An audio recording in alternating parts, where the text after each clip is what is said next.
everyone, it's Sophie here. Today I'm going to talk about unemployment.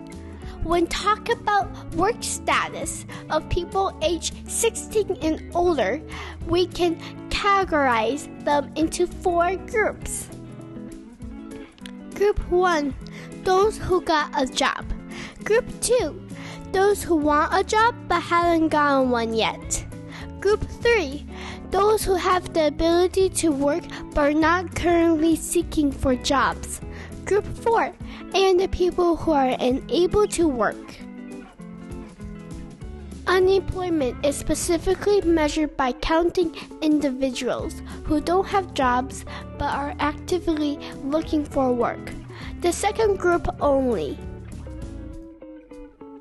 The labor force, on the other hand, includes everyone who is either employed or actively seeking for employment. The first and second group combined. In the United States, the health of the job market is often measured by using unemployment rate, which is calculated by the number of unemployment divided by the labor force. In addition to the unemployment rate, it's also important to look at the labor force participation rate. It is calculated by dividing the labor force by civilian non-institutional population, which is the sum of first, second, and third groups. For a good job market, we want a high labor force participation rate and low unemployment rate. This chart shows the labor force participation rates and unemployment rates over the past 80 years. The United States has the best job market in 2000 with historical high labor force participation rate and very low unemployment rate.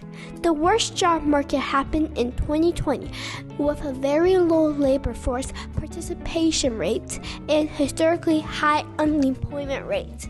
Today, the United States is at a very low unemployment rate and relatively low labor force participation rate. Looking at this chart, it's clear that for the past 80 years, the unemployment rate has been on a roller coaster, swinging between 4% and 10%, roughly every 5 to 10 years. And this could be because of different economic and political reasons. From 1960s to 2000, the labor force participation rate climbed from 58% to 67.5%. However, since 2000, it's been on a downward trend, dropping to 62.7%. So what's behind these changes? Could it be linked to the population getting older? In the United States, individuals aged 16 and older are eligible to work full-time, and those aged 65 and older can retire and receive Social Security benefits. This pie chart shows us the United States population distribution across 3 age groups. Individuals aged 15 and younger make up approximately 20% of the population. This group is typically not permitted to work full-time. Those aged 16 and 64 is around 62% of the population and represents the core of the labor force. The 65 and older age group accounts for roughly 18% of the population, and members of this group is generally eligible to collect Social Security benefits. This trend chart shows the shifts of population ratios among the 3 age groups over the past 50 years. The age 15 and younger group has declined from 30% to 20%. The 16 to 64 age group experienced a notable drop from 65% to 62%, beginning around 2007. The age group 65 and older has been a clear rise from 12% to 18% starting around 2010. Clearly, the United States population is getting older and more people getting retired. It's no surprise that we've seen the labor force participation rate drop since 2010.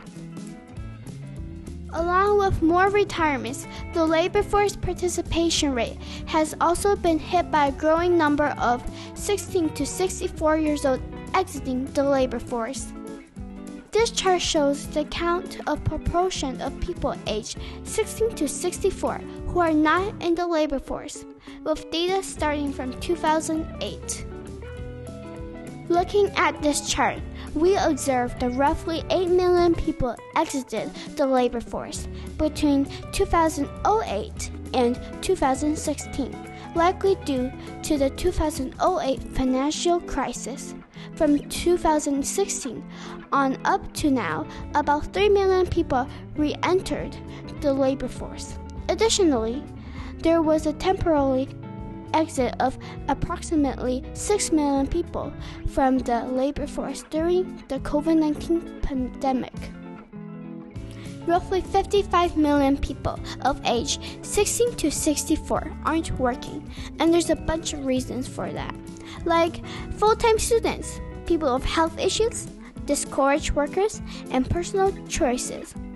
Over the past 80 years, there's been a substantial shift in gender composition of the labor force. Back in 1948, the ratio of women to men in the labor force was 1 to 2.8. Today is much closer to equality at 1 to 1.2. During this period, the female labor force participation rate nearly doubled, while the male participation rate decreased by over 20%. It is believed that shifts in societal norms and economic necessities has played significant roles in the increase of female labor force participation rate. Key example includes the women's rights movement, which actively pushed the gender equality in the workplace, and the shifts from manufacturing the service sector in the business world, offering more job opportunities for women. How do you think about this job market today? Do you well or not so much? I'd love to hear what you think. Don't forget to comment, hit that like button, and subscribe. See ya later.